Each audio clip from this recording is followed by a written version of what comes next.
In this, The Blood of the Dawnwalker video, I want to talk about the latest report of hands-on impressions and things like that we've learned lately from Gamescom.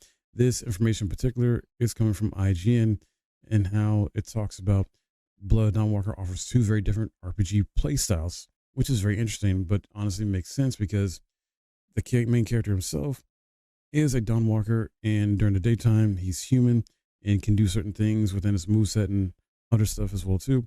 While at nighttime, he essentially turns into his vampire state and can do a whole set of different things there too in terms of gameplay mechanics and design. So this is really cool and how the devs are doing this. This is X Witcher 3 devs as well too, XCD Project Red devs. So it's definitely cool to see what they do with this game. And as we all know, the Witcher series really did well to capture that sense of exploration, and exploring a brutal fantasy world as a protagonist who knew how to get their hands dirty, right? But here in this upcoming dark fantasy RPG, The Blood of Dawnwalker, a new game from a team of former creators behind The Witcher 3, it leans further into a morally ambiguous setting as you decide which path its protagonist will take. This game reminds me in terms of like decision making and path decision making like that, a lot of Vampire, Don't Nod's game. I think that came out back in 2019. And here in this game, the two paths sort of outlined is one that maintains the character's human form and ideals, or one that embraces newfound powers as a half vampire. And part of what makes vampires so compelling as horror characters is that they can be tragic figures. Having to contend with supernatural forces that potentially put them at odds with humanity is a concept that can be great to explore in video games. That idea seems to be at the heart of The Blood of the Dawnwalker. Set in a supernatural version of 14th century Europe, The Blood of the Dawnwalker focuses on Cohen and his vendetta against a powerful coven of vampires that seek to take over Europe with violence and even some old-fashioned medieval era.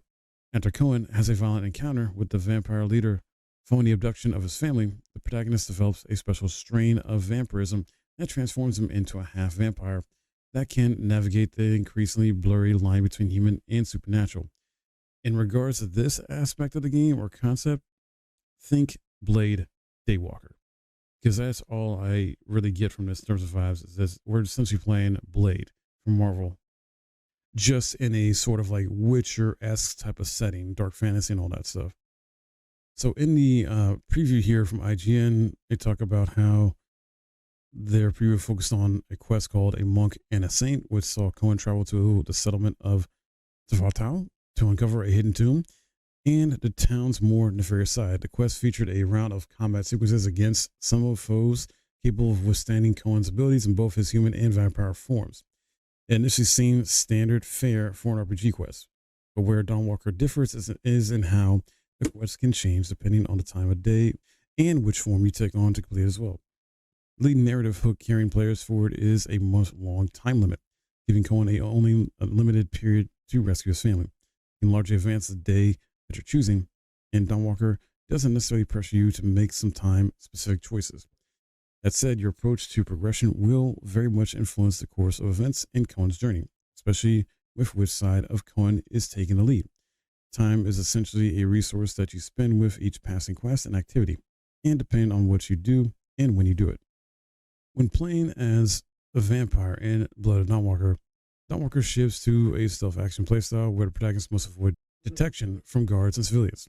Cohen's vampire abilities are also unleashed in this state, allowing players to walk on walls, teleport, and use blood abilities and vampire claws to cut down foes. And yes, you'll also be able to drain the blood from humans, foe, and non-combative alike for stealth takedowns or outright execution. You can truly leap across rooftops and get the jump on some foes, which was very satisfying to see, and it shows how players will have to grapple with some moral choices as Cohen, who needs to feed to maintain his vampire abilities during the night. While you can feed on animals to offer some temporary relief, the larger payout comes from human targets.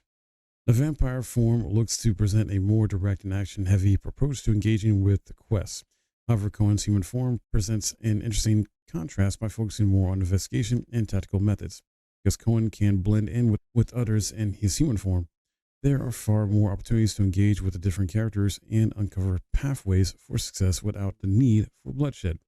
It's going to be fascinating to see this as well, too, because this game will show how the characters react to knowing that vampires are now in control of the region and that life is, well, far worse off, basically. When fighting in human form as Cohen, you may adopt the tactical action approach, which feels like a blend of The Witcher 3's versatile swords and sorcery combat flow, combined with the calculated nature of Kingdom Come Deliverance 2's swordplay. It presents an opportunity for players to feel powerful as Cohen, where they have to exploit vulnerabilities in his human form. Cohen relies on his swordplay along with gadgets and hex spells to overcome some enemies. The IGN article here notes that similar to Outer Worlds, you can pull up a tactical menu to target an enemy to execute attacks that can stun foes and deliver killing blows. Combat gets more hectic when in Cohen's vampire form, which sees him unleash his supernatural blood-based abilities. In addition to his sword, Cohen's massive claws can tear into enemy defenses, and he can pull off combat finishers where he can lay into foes. However, Dawnwalker still presents some challenges with elite foes, such as the human blood guards who have armor and weapons to stand up to Cohen's vampiric abilities, along with some more dangerous monsters and the rival vampires that can overpower the protagonist if you're not careful. An interesting detail that the developers highlighted during the presentation was that players can make a beeline to the primary goal of the game early on. Think of how players might have tried to defeat Ganon in the opening hours of Legend of Zelda Breath of the Wild. However, the team stated that it'll be a challenge to pull off, as the core game is all about powering up Cohen with new gear and abilities. So all this sounds really good. The Blood of Dawnwalker captures that feeling of navigating two different worlds as a half vampire, which is a very compelling premise for a role-playing game. Compared to Witcher 3 or developer Dontnod's Vampire, The Blood of Dawnwalker captures that open-ended free roam nature of classic role-playing games like Gothic 1 and 2, which is exciting to see, right? And hopefully the full game will be able to deliver on the concept of the vampire or a vampire RPG with some world-changing stakes. We'll just have to wait and see, though. Definitely will keep you guys updated once I find out more information on this. It's been a lot of fun to cover this as well, too. What do you guys think about this? Does this make you more excited for the game coming out, I believe, next year? Or are you, not about this game, tired of vampire games, or what have you? Just let me know. Love to hear from you. If you enjoyed this video and learned something, I would appreciate a thumbs up.